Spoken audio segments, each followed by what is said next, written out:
Okay, so welcome back. I'm going to talk about the knit stitch now. So we have our stitches. I've got 10. And when you're starting out, you want to start with somewhere between 10 and 20. You don't want to take on too much for your first project. And what you're going to do is you're going to decide which hand does what. Now the role of your hands will not change. And people think that knitting is super complicated because you've got those two needles and they appear to both be moving, but this one is doing all the work. This one is mainly staying stationary. So it's this one that's doing all the work, this one's just kind of sitting there. So you want this one to be in your dominant hand. For me, that's my right hand. It could be your left hand. If you're left-handed, it doesn't matter, but those roles will not change. This will always be the working hand, this will always be the stationary hand. Alright, and now we have to go over how to hold your yarn. I hold it the same way for knitting and crocheting, so I'm going to do a series about how to crochet as well. And if you're following both series, you won't have to learn how to hold the yarn differently for knitting and crocheting, thank goodness.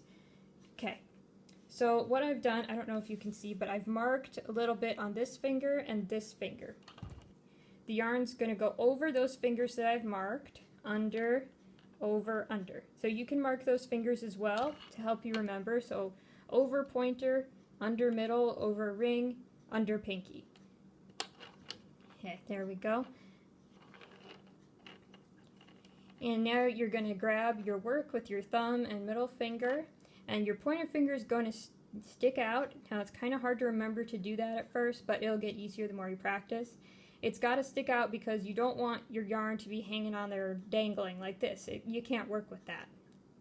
It's got to be kind of taut, not like super tight, but you just don't want it dangling around. So try to keep this finger up. Look, thank goodness it's not your middle finger. You don't need to be flipping people off. Alright, you're going to grab your other needle with your other hand. I'm going to move the work, slide it a little closer to the edge because most of knitting happens at the edge of the needles. And we're going to do our first stitch. So take a breath, and here we go. You're going to put the working needle in the stitch. It's a little tight, let me loosen that. In the stitch, and it's going to go underneath the stationary needle. In the stitch underneath the stationary needle, and hopefully your yarn is in back behind the stitch. If your yarn is up front like this, move it to the back. It needs to be in the back behind your stationary needle. So you go in underneath this needle. Now this is the tricky part. You can use your middle finger to help you, but what you're going to do is you're going to grab a piece of that yarn, and you can hold it using your pointer finger. Hold it on the needle if you want to, and you're going to pull it through that loop, that first loop on the stationary needle. And then you're going to slide that first loop on the stationary needle off.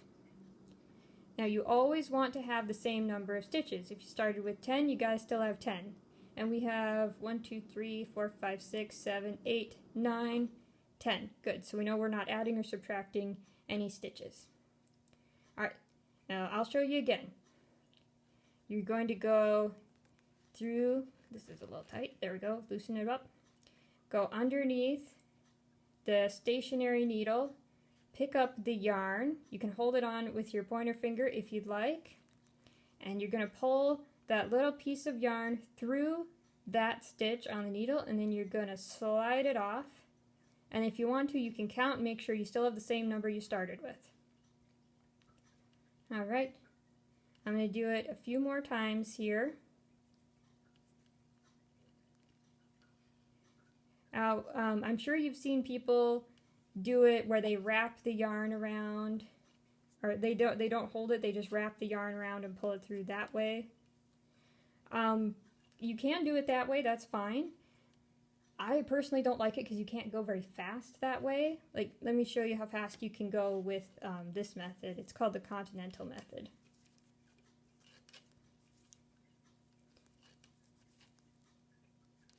Okay, I can actually go faster than that, sorry.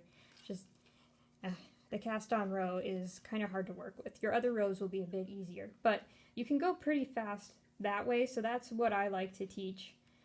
And you can use it for, any knit stitch.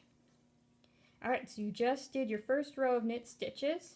So what you're going to do is, you see how all the work is on this side now, kind of in your working hand?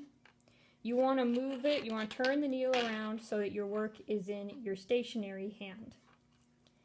There you go. Yeah, the work needs to stay in your stationary hand. So your working hand is free. Alright, so now you're going to do the exact same thing. Go through the back. You can pick up a piece of yarn. You can hold on to it if you want to. I use my thumb and my middle finger to kind of guide it through. There we go. And we just do our second row.